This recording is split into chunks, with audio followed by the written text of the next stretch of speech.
अगर सवाल पूछो तो नेता सदन क्रोधित हो जाते हैं। ये मुद्दा ऐसा भी नहीं है कि आपके डर से हम चुप हो जाएं। मुझे बोलने दीजिए, उसके बाद बोलिए। No please don't disturb in between, don't disturb in between, no don't disturb in between, you have no right, absolutely no right. आज इस वक्त प्रदेश का सबसे बड़ा आर्थिक माफिया आपकी सरकार का हिस्सा है, तो इस पर भी जवाब दे दीजिए। आप स्वयं कहते हैं कि बटोगे तो कटोगे, तो मानवर बांट तो आप स्वयं ही रहे हैं ना।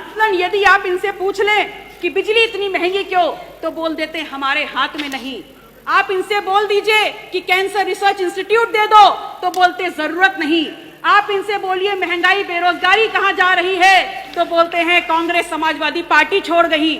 और बाकी किसी और समस्या पे बात करो तो बोल देते हैं नेहरू गांधी माया मुलायम छोड़ गए। ये आप सब माननीय प्रधानमंत्री नरेंद्र मोदी जी से जरूर इंस्पायर हैं कि अगर झूठ भी बोलो तो विजन बड़ा होना चाहिए। जहां तक इस मेगा बजट का सवाल है और इस मेगा बजट के आकार का सवाल है, तो ये बहुत ही आकर्षक है। निसंदेह इसमें बड़ी बड़ी योजनाओं का उल्लेख है।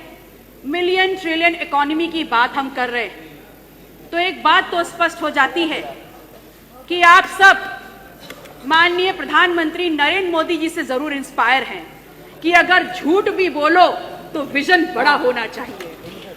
ये सरकार आकंठ भ्रष्टाचार में डूबी हुई है, इसलिए सबसे पहले भ्रष्टाचार की लड़ाई पे भारतीय जनता पार्टी की क्या नीति है, ये इस सदन में भारतीय जनता पार्टी की सरकार स्पष्ट करे। और ये बात मैं इसलिए बोल रही हूं क्योंकि समाज का चाहे कोई भी अंग हो, चाहे विकास का कोई भी आयाम हो, लेकिन भ्रष्टाचार एक ऐसा दीमक है जो साथ रहते रहते धीमे धीमे पूरे समाज को खा करके खोखला करने का काम करता है। और मुझे समझ में नहीं आता, बहुत दुर्भाग्यपूर्ण है ये कि जिस भी मजबूरी से भ्रष्टाचार और भ्रष्टाचारियों को आप प्रश्रय दे रहे हैं, मैं नेता सदन से कहना चाहती हूं कि इसका सीधे सीधे असर पूरे 25 करोड़ लोगों के हितों को प्रभावित करता है। खुलेआम मैंने ये मुद्दा इस सदन में उठाया, तमाम साक्ष्य तमाम प्रपत्रों के साथ। अपराधिक शिक्षा विभाग के कर्मचारी भी चिल्ला चिल्ला कर कह रहे थे, लेकिन आप उस पर कार्रवाई नहीं करेंगे, आप उस पर बात नहीं करेंगे। और अगर सवाल पूछो तो नेता सदन क्रोधित हो जाते हैं। ठीक है, हम अपना दल बहुत छोटा दल है, लेकिन ये मुद्दा ऐसा भी नहीं है कि आपके डर से हम चुप हो जाएं।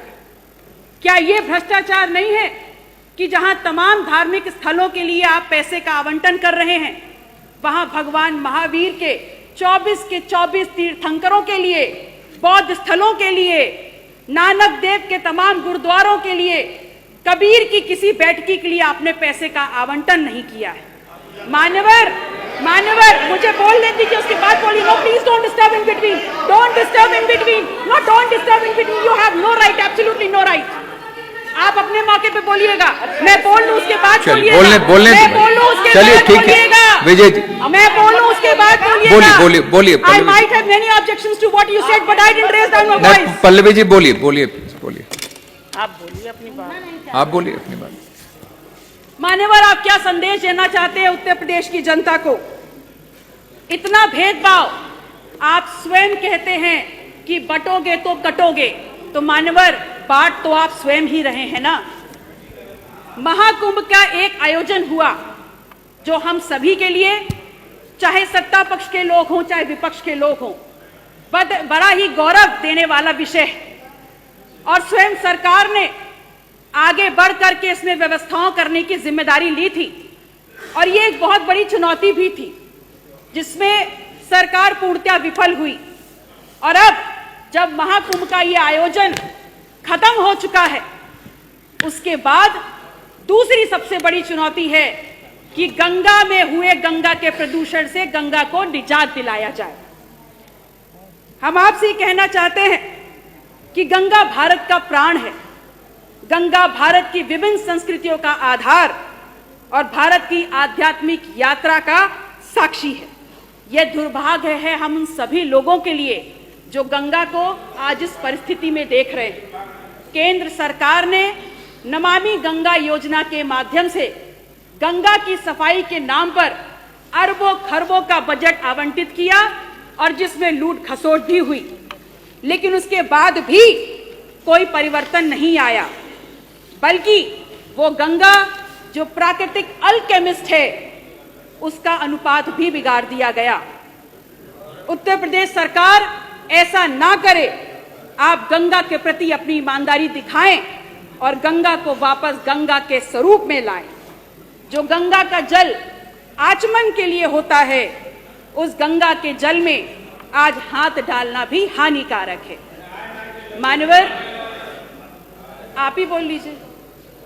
बोलो आप बोलो, बोलने दीजिए भाई। भारत अर्थात इंडिया एक कृषि प्रधान देश है और महत्वपूर्ण तथ्य यह है मान्यवर कि उत्तर प्रदेश जैसे विशाल और कृषि प्रधान राज्य में जहां जनसंख्या का 2/3 से भी ज्यादा हिस्सा खेती से जुड़ा हुआ है, आज वही किसान परेशान है खाद डीएपी के लिए, वही परेशान है आज बीज ना मिलने से, आवारा पशुओं के आतंक से परेशान है, तो रात दिन बढ़ते कर्ज से परेशान है, मजबूर है खेती छोड़ने के लिए और अंततः आत्महत्या करने के लिए।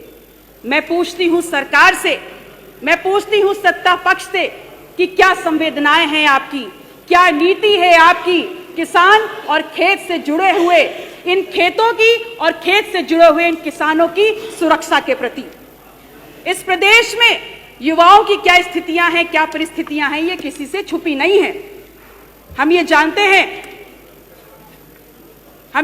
हैं कि 69,000 शिक्षक भर्ती का जो मुद्दा रहा, उसमें संवैधानिक दर्जा प्राप्त आयोग ने भी कहा कि 6800 छात्र छात्राओं के प्रति गलत हुआ है, जिसको आप सिरे से नकार रहे हैं। तो फिर एक बात का जवाब दीजिए कि इको गार्डन में जो 6800 बैठे हैं वो वहां पर क्यों बैठे हैं, इसका जवाब सदन आपसे मांगता है।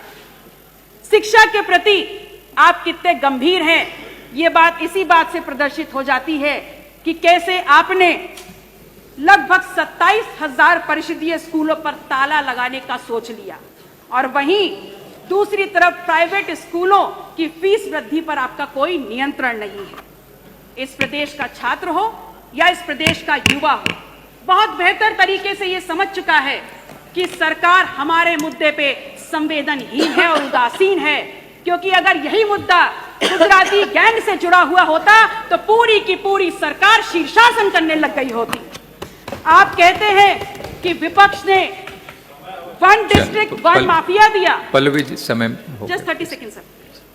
मान्यवर, यह बात भी स्वीकार कर ले कि आज इस वक्त प्रदेश का सबसे बड़ा आर्थिक माफिया आपकी सरकार का हिस्सा है, तो इस पर भी जवाब दे दीजिए। जब भी किसी भी समस्या पर बात करो माननीय सरकार, तो सरकार कहती है, मसलन यदि आप इनसे पूछ लें कि बिजली इतनी महंगी क्यों, तो बोल देते हैं हमारे हाथ में नहीं। आप इनसे बोल दीजिए कि कैंसर रिसर्च इंस्टीट्यूट दे दो, तो बोलते जरूरत नहीं। आप इनसे बोलिए महंगाई बेरोजगारी कहां जा रही है, तो बोलते हैं कांग्रेस समाजवादी पार्टी छोड़ गई। और बाकी किसी और समस्या पे बात करो तो बोल देते हैं नेहरू गांधी माया मुलायम छोड़ गए। मैं आपसे कहती हूं, आज कोई ऐसा वर्ग नहीं है, चाहे गरीब हो, चाहे युवा हो, चाहे अन्नदाता हो, चाहे नारी हो, जो सरकार की नीतियों का विरोध ना कर रही हो, लेकिन आप उस पर गंभीरता से विचार नहीं कर रहे।